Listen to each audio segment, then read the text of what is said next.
পদ্ম পুকুরে চলে আসলাম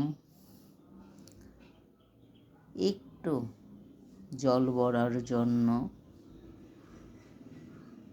কিন্তু ওরা আমাকে দিচ্ছে না জল ভরার জন্য।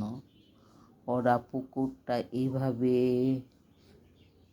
আঁকড়িয়ে রেখেছে, আমাকে সুযোগ দিবেই না জল ভরতে।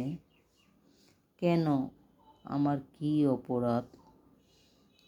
তোমরা কি আমাকে একটু জল নিতে দিবে না?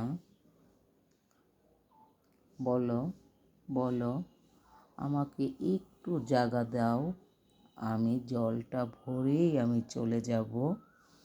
ও তোমাদেরকে দেখতে হবে? যাও, আজকে সারাদিন কাটিয়ে দেব তোমাদেরকে দেখতে দেখতে। বিকালবেলা 1 কলস জল দিও, তাই মোর চলবে।